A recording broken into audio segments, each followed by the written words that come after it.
Salam sejahtera semua. Hari ini kita akan belajar topik berkaitan wawasan 2020. Okey, sebelum tu kita akan bincangkan soalan yang saya bagi dalam sesi sebelum ni. Okey, sebelum ni saya bagi 3 soalan daripada petunjuk negara maju dan 3 soalan daripada topik rukun negara. Okey, mula-mula kita tengokkan soalan berkaitan dengan topik petunjuk negara maju. Soalannya, senaraikan 3 usaha kerajaan dalam menjamin kesejahteraan sosial di Malaysia. Okey, jawapan yang diterima mencapai akses sejagat kepada penjagaan kesihatan berkualiti. Sebab soalan diminta menjamin kesejahteraan. Menjamin kesejahteraan sosial di Malaysia. Sosial tu dia kaitan dengan kesihatan. Okey, yang kedua, menyediakan perumahan mampu milik. Sebab yang ini kaitkan dengan sosial tu, yang mencukupi dan berkualiti kepada isi rumah miskin, berpendapatan rendah dan sederhana. Okey, yang ketiga, mewujudkan persekitaran hidup lebih selamat untuk masyarakat berdaya maju dan sejahtera. Sebab topik ketiga-tiga tu ada kaitan dengan kesejahteraan sosial di Malaysia. Di Malaysia maksudnya kaitkan dengan rakyat Malaysia. Okey, yang seterusnya meningkatkan keselamatan jalan raya dan perkhidmatan kecemasan untuk mengurangkan fataliti atau kemalangan. Okey, soalan yang topik yang seterusnya menggiatkan sukan. Sukan masih ada kaitkan dengan sosial untuk kehidupan yang sihat dan memupuk perpaduan. So di sini saya bagi 5 idea, anda boleh pilih 3 cukup. Sebab soalan minta senaraikan 3 usaha. Okey, soalan yang seterusnya memberi 3 langkah atau berikan 3 langkah yang dilaksanakan oleh kerajaan bagi menangani kegawatan ekonomi. So, calon kena ingat 3 langkah yang dilaksanakan oleh kerajaan atau diganti dengan strategi pun di sini sama juga. Yang dilaksanakan oleh kerajaan bagi menangani kegawatan ekonomi. So, segala jawapan dibagi mesti ada kaitkan dengan kerajaan, langkah kerajaan. Pertama, memastikan pengurusan fiskal dan kewangan yang sihat serta perjalanan ekonomi Malaysia yang lancar. So, langkah kerajaan untuk menangani kegawatan ekonomi. Yang kedua, mengawal pengaliran keluar wang negara ke negara lain. Okey, langkah yang ketiga, dasar penawaran untuk meningkatkan produktiviti dan kecekapan dalam ekonomi. Okey, soalan yang ketiga, jelaskan 2 peranan kerajaan. Sama juga peranan langkah usaha strategi kerajaan dalam menangani inflasi. Kegawatan ekonomi dan inflasi lebih kurang sama. So, idea yang diterima menaikkan nisbah rizab berkanun. Ini dibawa oleh pihak kerajaan, itu Bank Pusat. So, ada kaitkan dengan kerajaan. Bank Pusat akan menaikkan nisbah rizab berkanun terhadap simpanan bank perdagangan di Bank Pusat. Peranan yang kedua, menjual surat jaminan kerajaan atau bond kerajaan. Bank Pusat akan menjual surat jaminan kerajaan kepada bank perdagangan dan orang ramai untuk mengawal atau mengurangkan inflasi. Yang ketiga, dasar kewangan. So, dasar kewangan mesti melibatkan pihak kerajaan. So, kerajaan mengamalkan dasar kewangan yang ketat untuk mengurangkan pertumbuhan penawaran wang di pasaran. Okey, langkah yang keempat, dasar fiskal. Okey, kalau dasar fiskal, pengawalan cukai. So, beza di antara dasar kewangan dengan fiskal, kalau dasar fiskal lebih kepada pengawalan cukai. Manakala dasar kewangan, iaitu adalah mengurangkan pertumbuhan penawaran wang di pasaran. So, dasar fiskal, pengawalan cukai bagi barangan termasuk makanan, barang-barang isi rumah, barang-barang elektrik, elektronik dan sebagainya. Contohnya adalah GST, cukai ke atas barang dan perkhidmatan. So, di sini saya bagi 4 idea. So, calon boleh pilih 2 idea sebab kehendak soalan diminta 2. Seperti mana sebelum ni saya pernah menjelaskan, kalau soalan minta 2, bagilah 2. Dan juga ikut dengan kata tugas dia jelaskan. Maka idea gabung dengan huraian. Okey, kita rujuk kepada satu lagi soalan iaitu topik rukun negara. Kalau rukun negara memang itu adalah soalan khusus. Yang sebelum ni adalah soalan umum, manakala soalan rukun negara adalah soalan khusus atau kehendaknya khusus. Jelaskan 2 langkah bagi meningkatkan kesedaran masyarakat terhadap penghayatan prinsip rukun negara. Soalan minta jelaskan 2 langkah bagi meningkatkan kesedaran masyarakat. Maksudnya langkah ini melibatkan pihak kerajaan terhadap rakyat atau masyarakat. Langkah bagi meningkatkan kesedaran masyarakat terhadap penghayatan prinsip rukun negara. So idea yang diterima di sini adalah mengadakan kempen kesedaran. Contohnya Kementerian Komunikasi dan Multimedia. Melancarkan kempen kesedaran. Huraian menanamkan dan menghayati prinsip rukun negara dalam diri individu. Okey, yang kedua pendidikan. Melibatkan Kementerian Pelajaran, pendidikan. Penerapan prinsip rukun negara dalam mata pelajaran, pendidikan sivik dan kewarganegaraan dan pendidikan moral. So itu adalah 2 langkah tu. Okey, tambah di sini menganjurkan program bertemakan rukun negara. Program-program yang melibatkan pihak kerajaan tu. Tujuannya adalah memastikan rakyat sentiasa menghayati prinsip rukun negara. Okey, soalan nombor 2. Senaraikan 3 kesan terhadap negara sekiranya masyarakat kurang menghayati prinsip rukun negara. Okey, soalan minta senaraikan 3 kesan terhadap negara sekiranya. Okey, perkataan ni paling sangat penting iaitu sekiranya masyarakat kurang menghayati. Kurang menghayati itu adalah unsur negatif. Sekiranya tidak atau kurang menghayati prinsip rukun negara. So jawapannya adalah semuanya berbentuk negatif. Aspek negatif di sini tu. Contohnya keamanan negara terjejas. Kenapa terjejas? Sebab rakyat tidak mematuhi undang-undang, tidak menghormati perlembagaan. Okey, yang kedua, terjejasnya institusi pemerintahan. Institusi pemerintahan di sini melibatkan pentadbiran, perundangan dan kehakiman. Sebab rakyat tidak mematuhi peraturan, rakyat tidak menghormati institusi pemerintahan atau tidak menghormati perlembagaan persekutuan.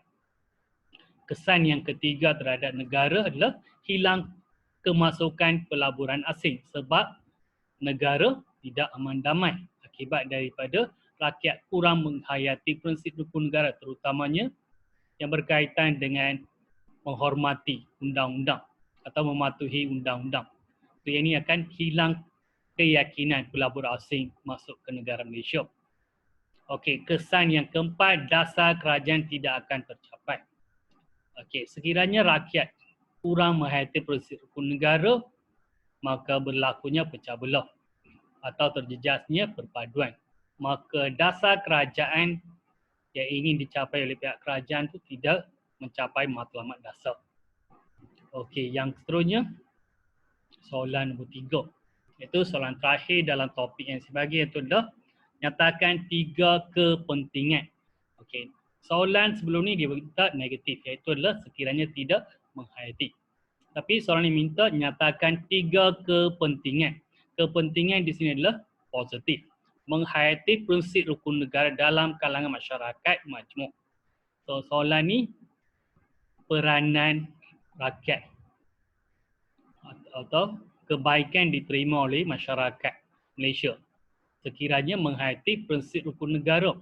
Soalan minta nyatakan. So kita nyatakan menjadi panduan bagi rakyat memupuk semangat setia kawan.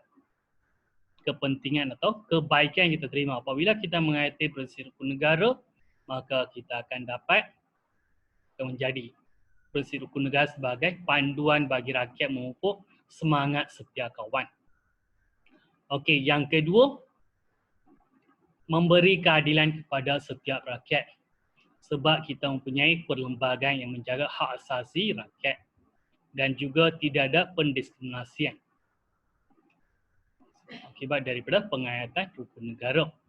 Yang ketiga, menghormati sensitiviti kaum agar keamanan dan keharmonian negara dapat terus dipelihara. Sebab kita menghormati kepercayaan dan agama masyarakat masing-masing.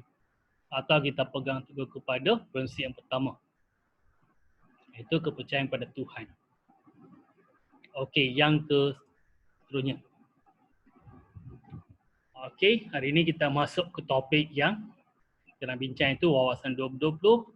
Sebelum tu kita dengar lagu ni dan juga kita masuk untuk topik perbincangan.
Okey, anda sudah menghayati lagu, sekarang masuk kepada topik berbincang kita.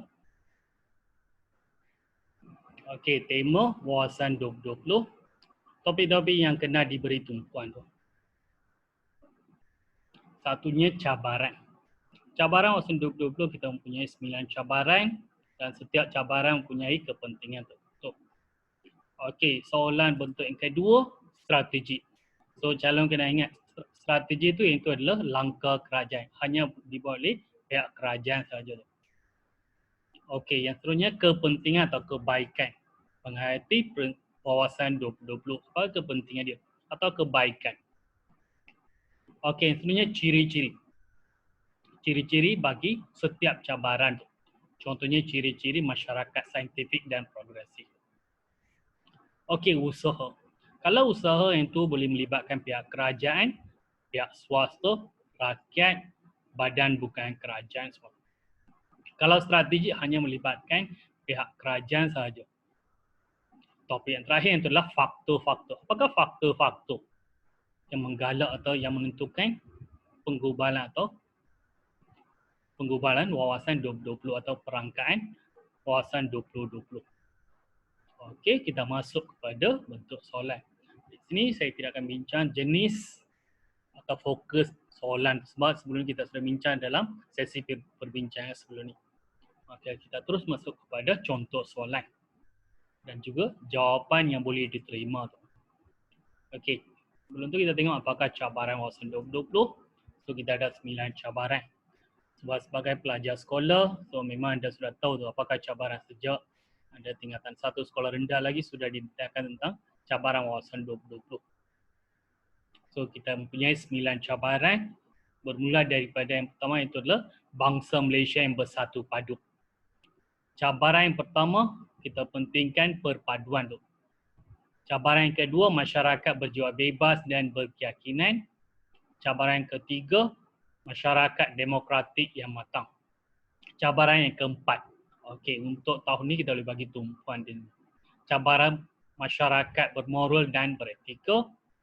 Yang kelima, masyarakat liberal dan bertolak ansur. So di sini kita fokuskan cabaran keempat dan lima.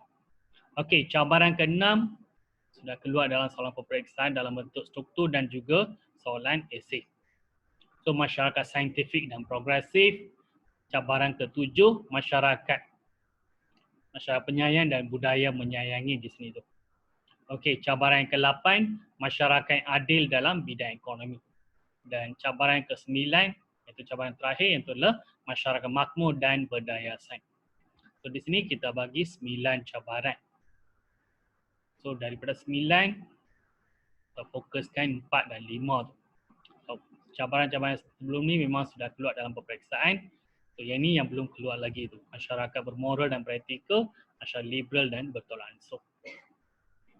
Okey, kita masuk kepada contoh soalan. Nyatakan 2 kebaikan diperolehi rakyat Malaysia jika cabaran dalam wawasan 2020 dapat dicapai. So kata kunci sudah ada, iaitu adalah dapat dicapai. Wawasan 2020 dapat dicapai. Apa kebaikan? Manfaat. So soalan kata tugas dia adalah nyatakan 2 kebaikan. So kita tengok apakah kebaikan dia. Rakyat Malaysia akan hidup dalam keadaan harmoni dan sejahtera. So dengan mencapai wawasan 2020, rakyat Malaysia dapat hidup dalam keadaan harmoni dan sejahtera. Yang kedua, rakyat Malaysia akan berani menghadapi cabaran. Yang ketiga, di sini saya bagi lebih daripada 2 tu. Okay, so calon boleh pilih yang mana sesuai dengan kefahaman dia tu. Rakyat Malaysia akan menjadi lebih bersefahaman dan bermuafakat. Keempat, rakyat Malaysia akan menjadi lebih bermoral dan beretika.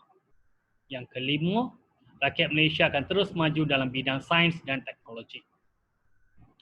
So di sini saya bagi 5 idea. Soalan minta 2 kebaikan. So anda pilih daripada 5, pilihlah 2 yang rasa mudah. Okey, soalan bentuk ni memang nyatakan. So kita bentukkan nyatakan. Markah dia bagi 4 markah. Di sini kita kena bagi tu. Kalau markah dibagi 4, maka mesti ada ayat panjang tu. So mesti lengkap rakyat Malaysia akan, sebab kita dapat dicapai. Soalan diminta jika cabaran dalam wawasan 2020 dapat dicapai. So semuanya mesti ada akan. Akan hidup.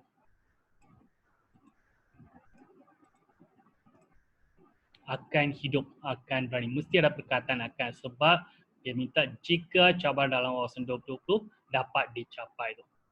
Tolong bagi tumpuan, adakah soalan diminta positif atau negatif. Soalan di sini adalah jika cabaran dalam wawasan 2020 dapat dicapai. Jika maksudnya semuanya ada akan. So perkataan ni paling penting untuk menghidupkan jawapan dia. Okey, yang seterusnya soalan 2. Huraikan 2 strategi. Sebelum ni saya pernah beritahu kalau strategi mesti melibatkan pihak kerajaan je. Huraikan 2 strategi yang boleh dilaksanakan untuk menghadapi cabaran pertama. Apakah cabaran pertama di sini adalah juga masyarakat bersatu padu dalam wawasan 2020. So markah dibagi di sini 4. Maka mesti ada idea diikuti oleh huraian. Mewujudkan sekolah wawasan. Siapa yang mewujudkan sekolah wawasan di sini? Pihak kerajaan, itu Kementerian Pelajaran. Maka strategi dia. Mewujudkan sekolah wawasan.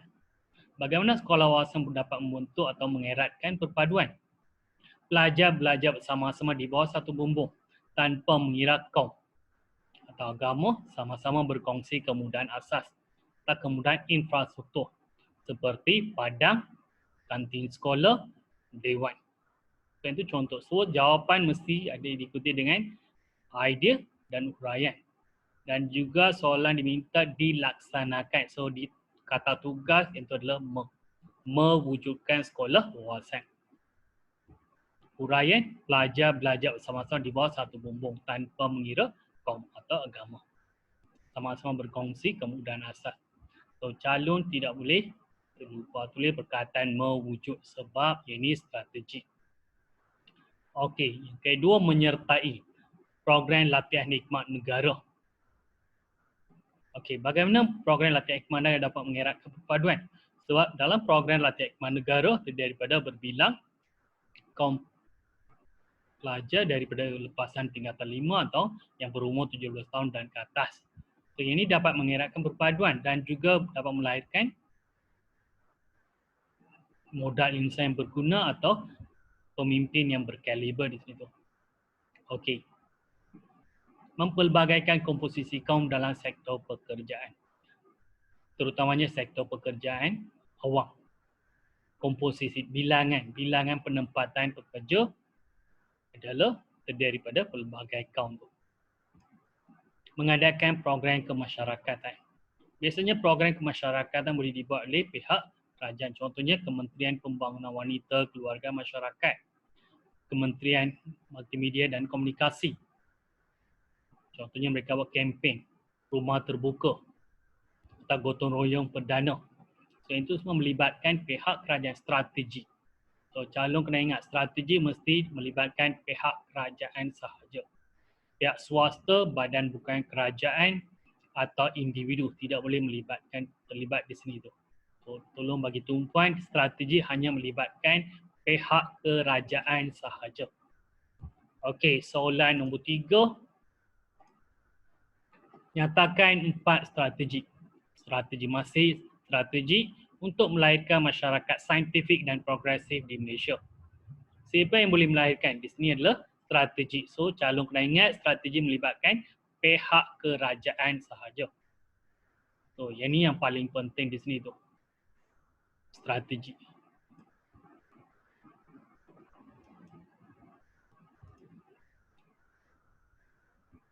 Calon kena ingat strategi mesti melibatkan kerajaan.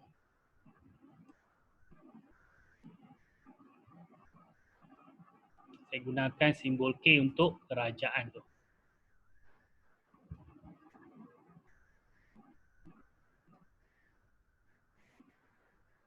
So untuk melahirkan masyarakat saintifik dan progresif. Maksudnya apakah langkah yang boleh dibuat atau kaedah yang dibuat untuk melahirkan masyarakat saintifik dan progresif? Mengadakan projek mega. MSC maksudnya Koridor Raya Multimedia. Dalam bahasa Inggeris, Multimedia Super Corridor. Mengadakan projek mega. Contohnya di Cyberjaya. Yang kedua, memperbanyakkan sekolah bestari. Kerajaan. Yang ketiga, memantapkan mata pelajaran teknologi maklum atau rekap bentuk. Yang keempat, menambahkan pusat pendidikan teknik dan vocational atau ringkasnya adalah TVET. TVET. Teknik Vocational Education tu. Yang last, menggalakkan aktiviti R&D maksudnya penyelidikan dan pembangunan dalam bidang sains dan teknologi. Contohnya di peringkat institusi pengajian tinggi. Menggalakkan aktiviti. Bagaimana mereka boleh menggalak di sini tu? Maksudnya menyediakan dana, menyediakan kemudahan infrastruktur, menyediakan tenaga kerja profesional untuk meningkatkan tenaga aktiviti penyelidikan dan pembangunan. R&D maksudnya research and development. Dalam bahasa Inggeris, aktiviti penyelidikan dan pembangunan. Meningkatkan industri berteknologi tinggi. So, dunia kita dan juga Malaysia mengorak langkah ke arah revolusi industri 4.0. So, industri berteknologi tinggi. Dan juga ekonomi berasaskan pengetahuan. So, calon kena bagi tahu mesti berteknologi tinggi. Kalau tulis meningkatkan industri berteknologi, tidak diberi markah sebab teknologi mesti teknologi tinggi atau diganti dengan berteknologi moden. Maka jawapan yang diterima di sini meningkatkan industri berteknologi moden atau berteknologi tinggi seperti mana ada di sini itu. Okey, soalan yang keempat, senaraikan 4 faktor. Yang sebelum ni saya pernah beritahu kan, topik faktor tu. Topik faktor. Yang melambatkan pencapaian hasrat untuk mewujudkan. Melambatkan di sini adalah ada unsur negatif, melambatkan. So di sini ada unsur negatif, itu melambatkan. Melambatkan apa? Pencapaian hasrat untuk mewujudkan masyarakat bermoral dan beretika di Malaysia. Maksudnya di sini ada faktor-faktor yang menjadi penghalang untuk melahirkan atau untuk mewujudkan masyarakat bermoral dan beretika. So soalan minta kata tugas diminta senaraikan 4 faktor. So, apakah faktor dia? Faktor pengaruh media komunikasi. Kalau calon tak tulis perkataan faktor masih diterima, kalau tulis pun diterima juga tu. So, ini bukannya sesuatu yang wajib. Wajib di sini adalah kata tugas melambatkan pencapaian hasrat untuk mewujudkan masyarakat bermoral dan beretika di Malaysia. So, pengaruh media komunikasi. Contohnya penyebaran maklumat palsu, penyebaran kabar angin tu yang boleh menjejaskan atau menjejaskan secara bermoral dan beretika. Yang kedua, sikap yang mengutamakan kemewahan atau materialistik. Yang ketiga, pengaruh negatif masyarakat. Yang keempat, penguatkuasaan undang-undang yang longgar. Yang kelima, kepincangan sosial dalam masyarakat. Contohnya salah faham terkait dalam kalangan masyarakat Malaysia itu yang masyarakat majmuk. Yang seterusnya, kurang pegangan agama. Kalau calon tulis tidak pegangan agama, salah, okey. So, mesti ada perkataan kurang. Yang last, pengaruh budaya luar atau pengaruh budaya asing. Kalau boleh, pengaruh budaya luar yang paling tepat. So, di sini saya bagi 7 idea. Calon pilihkan 4 faktor, 4 idea saja di sini. Tujuan saya bagi lebih daripada 4 atau 5 buat soalan untuk kawasan 2020 dan juga rukun negara akan keluar dalam bahagian esei. So, benda ini akan menyokongkan atau membantu anda untuk mendapatkan idea utama. Okey, soalan yang seterusnya. Soalan nombor 5. Soalan nombor 5 diminta huraikan 2 ciri masyarakat saintifik dan progresif. Soalan di sini diminta ciri. Topik ni pun saya pernah beritahu ciri. Apakah ciri-ciri dia? Ciri masyarakat saintifik dan progresif yang hendak dicapai melalui wawasan 2020. Ini cabaran yang ke-6 kita ada, melahirkan masyarakat saintifik dan progresif. Apakah ciri dia? Sebagai masyarakat saintifik dan progresif mesti ada kemahiran dalam teknologi. Pengguna teknologi. Rakyat mesti menggunakan teknologi. Pada masa kini, ramai yang pendidikan atau pengajaran dan pemudacaran memang berlaku atas talian. Kita gunakan pendidikan maya. So, itu adalah penggunaan teknologi. So, berkemahiran dalam penggunaan teknologi yang canggih dan terkini. Contohnya kita gunakan Google Classroom atau Google Meet. Ada yang buatkan Zoom app tu. Memang ini semua adalah kemahiran penggunaan teknologi yang canggih dan terkini. Yang kedua, sebagai masyarakat saintifik dan progresif, mesti penyumbang kepada sains dan teknologi. Kita mereka cipta atau membuatkan sesuatu yang baru.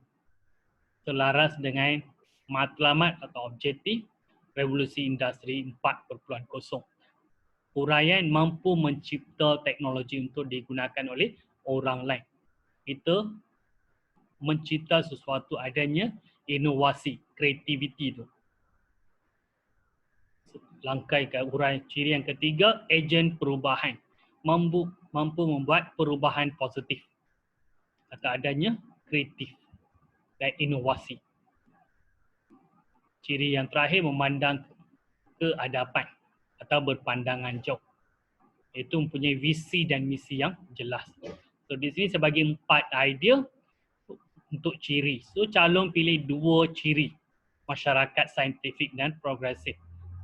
So, anda boleh pilih daripada 4 idea ini, pilih 2. Pengguna teknologi atau penyumbang kepada sains dan teknologi. Ejen perubahan. Mampu membuat perubahan positif.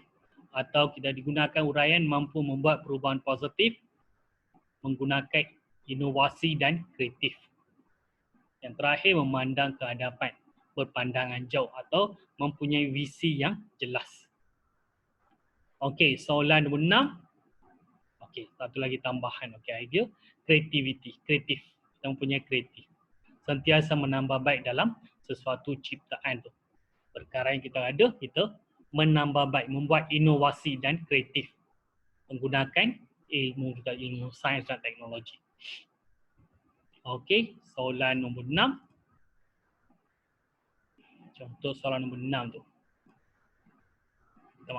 Nyatakan dua sasaran yang ingin dicapai dalam wawasan 2020.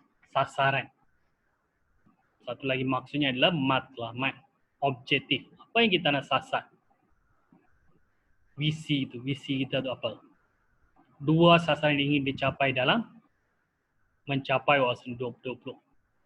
So, maka dibagi dua, kita gunakan ayat pendek. Malaysia menjadi negara maju. Sasaran kita menjelang tahun 2020, Malaysia menjadi negara maju.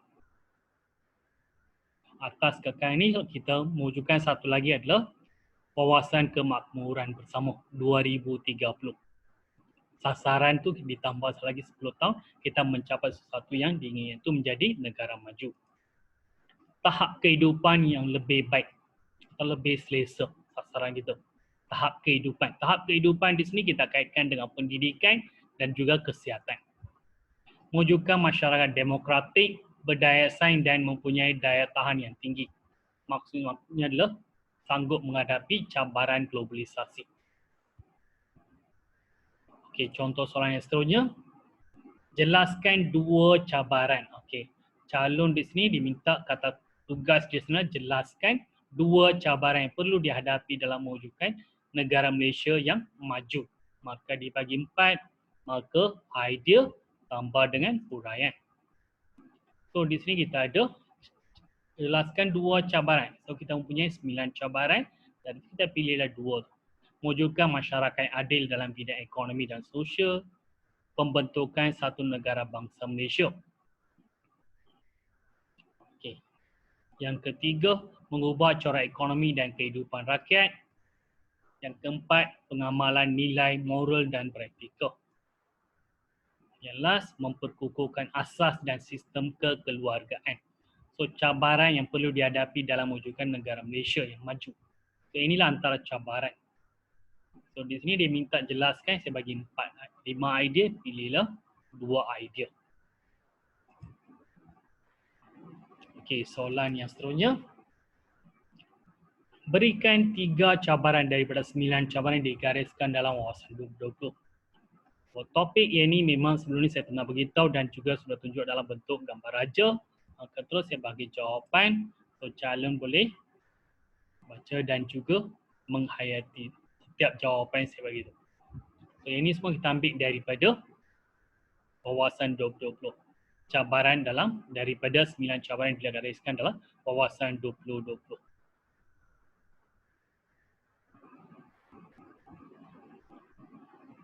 Okey. Soalan yang seterusnya.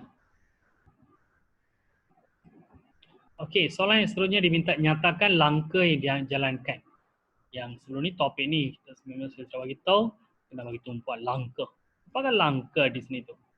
Okey, langkah di sini yang tu boleh melibatkan pihak kerajaan, pihak swasta, badan bukan kerajaan, individu, masyarakat. Yang dijalankan oleh kerajaan dalam mewujudkan. Jadi terus fokus kerajaan dalam mewujudkan masyarakat saintifik dan progresif. Langkah yang sama, daya multimedia, program sekolah bestari, mata pelajaran teknologi maklumat dan komunikasi, menggalakkan penyidikan dan pembangunan. R&D maksudnya adalah penyidikan dan pembangunan. Langkah memang jelas. Seperti mana strategi atau langkah boleh dikira sama juga maksud dia. Sebab di sini dijalankan oleh kerajaan dalam mewujudkan masyarakat saintifik dan progresif. Kalau soalan minta nyatakan strategi yang dijalankan, sama juga jawapan dia. Okey, soalan 9. Nyatakan 4 sub-index. Sub-index maksudnya di bawah ciri masyarakat pendidikan dalam merealisasikan wawasan 2020. Maksudnya di sini aspek pendidikan atau jenis pendidikan. Atau dikatakan sub-index maksudnya kriteria. Menjelang tahun 2020, kualiti pendidikan negara Malaysia. Apakah kena ada sub dia tu? Kadar penyertaan sekolah menengah. Maksudnya kurangkan keciciran pelajar masuk ke tingkatan 1 dan juga masuk ke tingkatan 4. kurangkan keciciran pelajar masuk ke sekolah menengah. Yang kedua, kadar celik huruf. Kadar celik huruf maksudnya menjelang tahun 2020 kita nak mengurangkan kadar celik huruf, maksudnya memang pandai dari celik huruf tu. Kadar penyertaan universiti, maksudnya kemasukan ke universiti awam atau universiti swasta. Kadar penyertaan tu. Yang seterusnya, nisbah guru dan pelajar. Kita tingkatkan kualiti guru dan juga kuantiti guru sejajar dengan bilangan pelajar. Ini adalah 4 sub-index yang ada untuk merealisasikan wawasan 2020. Okey, soalan yang 10. Soalan ke-10 dia minta faktor pembentukan. Maksudnya kenapa kita bentukkan wawasan 2020? Soalan jelas, calon yang biasa kita boleh gunakan common sense. Apakah faktor yang menyebabkan pembentukan wawasan 2020? Tuntutan perkembangan kemajuan dunia dan negara. Satu lagi perkataan yang itu adalah globalisasi, era globalisasi. Yang kedua, mewujudkan matlamat nasional negara yang jelas. Kita mempunyai visi dan misi yang jelas nak menjadi sebuah negara yang maju. So, maka kita bentukkan wawasan 2020. Yang ketiga, membentuk perjanjian sosiopolitik secara persetujuan bersama. Kemajuan bersama. Pengagihan yang bersama. Yang terakhir, merangka agenda pembangunan negara. Kita mempunyai satu agenda yang tetap dan juga mempunyai satu garis panduan menjadi sebuah negara maju menjelang tahun 2020. Akibat daripada kekangan, kita bentukkan satu lagi iaitu adalah wawasan kemakmuran bersama 2030. Era pemimpin kita. Okey, soalan yang seterusnya. Nyatakan 3 kepentingan. So, kata tugas di sini adalah nyatakan dan juga kehendak soalan kepentingan. Dia terus fokus pada kepentingan yang diperoleh melalui cabaran yang ke-7. Calon kena tahu apa tu cabaran yang ke-7. Yang itulah melahirkan masyarakat saintifik dan progresif. Minta maaf, masyarakat budaya, masyarakat penyayang dan budaya menyayangi. Okey. Melalui cabaran ke-7. Cabaran ke-7 adalah melahirkan masyarakat penyayang dan budaya menyayangi. Soalan minta 3 kepentingan. Kenapa kita nak begitu? Apa kebahagiaan kita terima? Membentuk nilai kemasyarakatan dalam kalangan masyarakat. Nilai kemasyarakatan. Membentuk nilai kemasyarakatan. Apa itu nilai kemasyarakatan? Maksudnya perpaduan, toleransi, bekerjasama, itu semua. Menangani pelbagai gejala sosial dalam kalangan remaja. Yang ketiga, mewujudkan budaya menyayangi golongan warga tua dan golongan orang kelainan upaya. Yang keempat, mewujudkan budaya memelihara alam sekitar.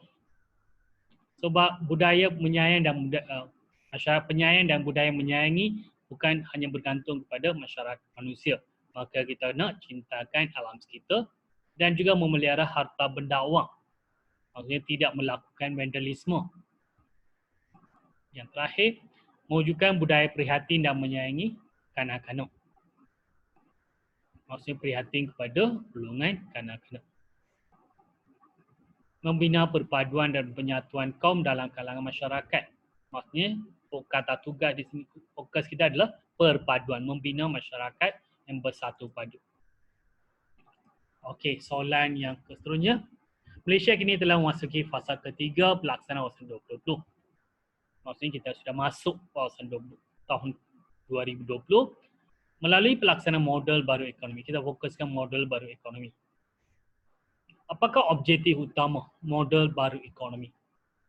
MBE itu adalah memacu. So markah di sini dibagi satu markah. So objektif. Soalan yang minta simple. Apakah objektif? Maka kita kena tulis yang sepenuhnya memacu Malaysia menjadi negara maju dan berpendapatan tinggi dan ciri kebolehimampanan dan keterangkuman menjelang tahun 2020. So untuk pelajar, kefahaman pelajar, benda yang kena ada dalam huraian ini mesti berpendapatan tinggi berkemulimpanan dan keterangkuman. Nak menjadi sebuah negara maju, tiga perkara ini atau tiga indikator ini mesti kena ada. Berpendapatan tinggi, berkemampanan dan keterangkuman. Tiga perkataan ini wajib kena ada. Baru dibagi satu markah di sini tu. Kalau hilang satu perkataan, contohnya keterangkuman, markah dibagi kosong. Sebab objektif. Objektif memang termaktub. Semasa mereka nak melancarkan model berekonomi, ini adalah objektif dia tu. Memang kita kena masukkan iaitu berpendapatan tinggi, ciri kebolehmampanan dan keterangkuman. Okey. Berdasarkan soalan itu kita pergi soalan B iaitu nyatakan tiga tonggak utama dalam transformasi untuk mencapai wawasan 2020. Tiga tonggak maksudnya tiga perkara. Program Gagasan Satu Malaysia. Program transformasi kerajaan. Kalau program transformasi kerajaan mesti ada program transformasi ekonomi. Ini tiga yang paling utama. Tambahan program transformasi luar bandar. Program transformasi luar bandar dia melibat kepada beberapa negeri. Contohnya di negeri Kedah kita mempunyai program transformasi luar bandar. RTC. Okey, yang seterusnya, soalan yang seterusnya. Terangkan dua isu. Bentuk soalan ini kita pernah bincang dalam sesi yang sebelum tu, isu dia. Kita mempunyai 5 isu iaitu pembentukan satu negara bangsa Malaysia. Maksudnya isu di sini bukan yang negatif, okey, yang dihadapi oleh Malaysia dalam mencapai pembentukan satu negara bangsa Malaysia. Uraian soalan minta terangkan maka prasyarat kepada kemajuan negara tanpa pemikiran terhadap satu negara dan bangsa. Kerjasama untuk maju tidak akan terjalin tu. Maksudnya mesti bersatu padu. Sebab itulah kita gunakan pembentukan satu negara bangsa Malaysia. Isu yang kedua, mewujudkan sebuah negara perindustrian. Untuk menjadi negara yang maju menjelang tahun 2020 mesti fokus pada perindustrian. Mengubah corak huraian, bagaimana mengubah corak ekonomi daripada pertanian kepada perindustrian. Kita masuk sudah era ke revolusi industri 4.0 iaitu adalah industri berasaskan pengetahuan. Yang ketiga, keadilan ekonomi dan sosial. Kalau keadilan ekonomi dan sosial maka kita kena kaitkan dengan ekonomi, pengagihan ekonomi. So uraian ini boleh diterima atau anda boleh buat pengagihan ekonomi yang seimbang. Sumber ekonomi yang seimbang perlu diwujud supaya tidak ada satu golongan rakyat yang memiliki segalanya, sedangkan satu golongan lagi tercicir. Maksudnya tidak ada pendiskriminasian dalam pengagihan sumber ekonomi negara. Okey, yang keempat, moral dan etika. Huraian pengamalan nilai-nilai murni akan menjadi faktor penghalangan dalaman untuk tidak menyalahgunakan kemahiran atau kekayaan yang dimiliki. Maksudnya di sini adalah masyarakat melahirkan masyarakat yang lebih bernilai moral atau beretika. Isu yang kelima, pembangunan masyarakat berdasarkan sistem kekeluargaan. Sistem kekeluargaan adalah paling penting tu. Sebab segala tu mula daripada keluarga. Keluarga masyarakat mencorakkan kualiti individu yang menjadi rakyat dan pemimpin. Maka isu sama juga. Kita mempunyai 5 isu di sini tu. Seperti mana kita bincang awal lagi dalam mewujud atau petunjuk negara maju. Untuk menjadi negara maju, isu-isu dia. So yang ni pun sama juga. Okey, soalan yang seterusnya. Soalan ke-14. Nyatakan dua keadaan. Okey. Di sini saya highlightkan keadaan. Okey. Keadaan di sini situasi atau rasional. Calon boleh ada jadikan ini sebagai rasional atau situasi yang mencetuskan gagasan untuk mewujudkan masyarakat penyayang dan budaya menyayangi. Dalam cabaran ke-7 sudah nyatakan kenapa kerajaan bagi tumpuan kepada cabaran ketujuh. Nyatakan dua keadaan itu. So di sini semangat atau semakin kurangnya amalan nilai-nilai kemasyarakatan. Keadaan dia. Ini adalah jawapan berbentuk negatif, aspek negatif. Semakin kurang atau kurang pengamalan nilai-nilai kemasyarakatan. Yang kedua, wujud pelbagai gejala sosial dalam anggota masyarakat. Contohnya apa? Agak-agak contohnya apa gejala sosial di sini itu adalah contohnya masalah kekeluargaan, masalah rumah tangga atau masalah berkaitan dengan pecah rumah, pecah amanah, semua itu gejala sosial. Pembunuhan, perompakan, kes pencabulan di tempat kerja itu semua gejala sosial di sini. Okey, yang seterusnya, wujudnya pengabaian warga mas dan orang kelainan upaya. Tidak memberi tumpuan kepada warga mas dan juga orang kelainan upaya. Berlakunya pemusnahan alam sekitar dan harta benda. Maksudnya penebangan hutang secara meluas atau vandalisme semakin meningkat. Itu adalah antara keadaan dia tu, situasi. Maksud saya tukar, nyatakan dua rasional. Sama juga, inilah jawapan dia, rasional dia. Maksud suatu isu yang berlaku. Sebab itulah kerajaan memberi tumpuan kepada cabaran yang ketujuh, itulah mewujudkan masyarakat penyayang dan budaya menyayangi. Okey. Soalan yang ke-15. Uraikan dua pihak yang bertanggungjawab untuk melahirkan masyarakat saintifik dan progresif. Pihak di sini mesti mula dengan pihak, contohnya pihak kerajaan. Mesti ada individu yang terlibat. Contohnya pihak kerajaan. Apa yang mereka buat untuk melahirkan masyarakat saintifik dan progresif? Memperbanyakkan bilangan sekolah bestari dan melaksanakan projek mega berasas kodraya multimedia. Seperti mana kita pergi kepada strategi untuk melahirkan masyarakat saintifik dan progresif. Okey, soalan minta dua pihak. Pihak yang seterusnya, pihak swasta. Bagaimana pihak swasta dapat membantu? Menyediakan dana. Dana di sini adalah bantuan kewangan. Serta meningkatkan penyidikan dan pembangunan di peringkat institusi pengajian tinggi. Mereka bagikan grant untuk menjalankan penyidikan dan pembangunan. Grant di sini adalah bantuan kewangan, beasiswa pada pelajar-pelajar dalam bidang jurusan sains dan teknologi. Yang ketiga, pihak yang paling penting, asas, pihak ibu bapa. Menggalakkan anak-anak terlibat dalam aktiviti sains serta membawa mereka ke pameran sains. Sebab penerapan nilai-nilai berkaitan dengan sains sejak kecil lagi tu, itu daripada pihak ibu bapa, peranan ibu bapa. Sebab soalan minta pihak ibu bapa. So di sini kita ada 3 pihak yang boleh membantu untuk melahirkan masyarakat saintifik dan progres sebab bertanggungjawab. Siapa? Pihak tu. Pihak tu siapa? Pihak kerajaan, pihak swasta, pihak ibu bapa.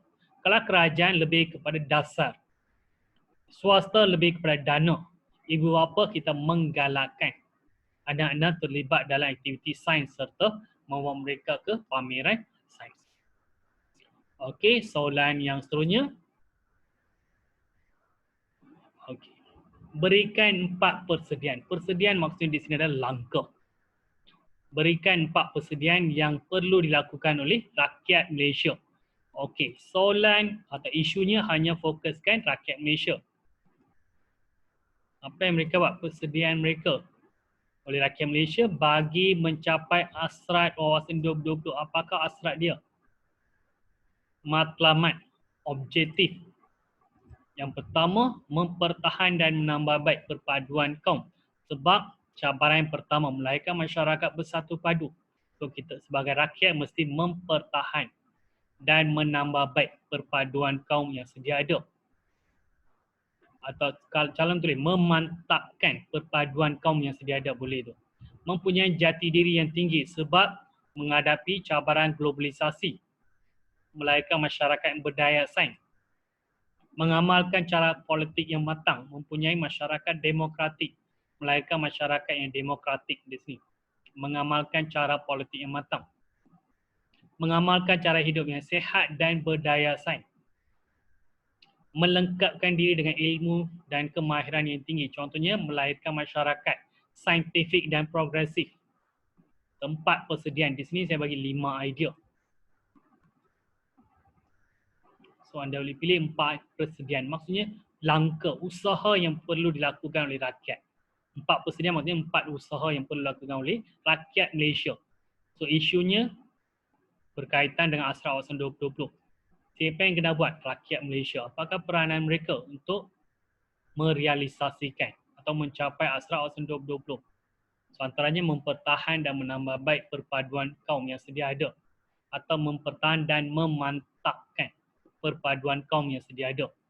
Kalau cuma mewujudkan perpaduan, salah, sebab tidak boleh diterima, sebab persediaan itu mesti mempertahankan. Benda itu memang sudah ada. Kita mempertahankan atau memantapkan. Mempunyai jati diri yang tinggi, mengamalkan cara berpolitik yang matang, mengamalkan cara hidup sehat dan berdaya saing. Sebab untuk merealisasikan wawasan 2020 dan juga era cabaran wawasan globalisasi, maka mesti ada masyarakat yang berdaya saing.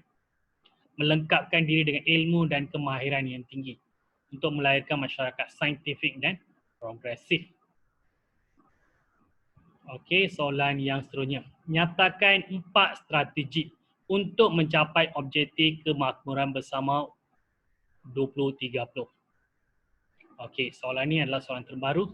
Nyatakan 4 strategi untuk mencapai objektif. Maka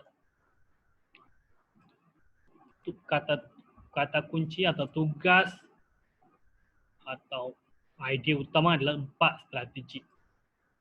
Isunya adalah objektif kemakmuran bersama 2030. Strategi di sini adalah oleh pihak kerajaan. Isunya adalah objektif kemakmuran bersama. Untuk mencapai itu, apakah strategi yang perlu dibuat? So, yang ini yang paling utama, idea utama kita di sini tu. Isunya dia adalah objektif kemakmuran bersama 2030. So, sebagai kerajaan yang prihatin dan juga mempunyai visi dan misi, mesti ada menstrukturan dan menambah baik. Sebab soalan minta strategi, mesti kata tugas. Menstruktur dan menambah baik ekosistem perniagaan dan industri negara. Memberi tumpuan terhadap sektor pertumbuhan baru atau revolusi industri 4.0, pertumbuhan baharu. Mereformasikan bakat dan sumber tenaga negara. Sumber tenaga di sini dari segi guna tenaga berkemahiran. Memperbaik pasaran buruh dan pendapatan pekerja. Memberi tumpuan kepada kebajikan rakyat. Sebab untuk mencapai kemakmuran bersama 2030 objektif dia. Yang terakhir, memperkukuhkan kesejahteraan sosial. Kesejahteraan sosial dari segi kesihatan, pendidikan, perumahan. Okey, soalan yang terakhir, nyatakan teras model baru ekonomi. Teras di sini adalah petunjuk dia, indikator dia tu. Teras. Asas. 3 asas yang ada di sini tu. Untuk menjadi model baru ekonomi itu adalah negara berpendapatan tinggi, keterangkuman dan kemampanan. Inilah 3 teras atau 3 indikator yang ada di bawah model baru ekonomi.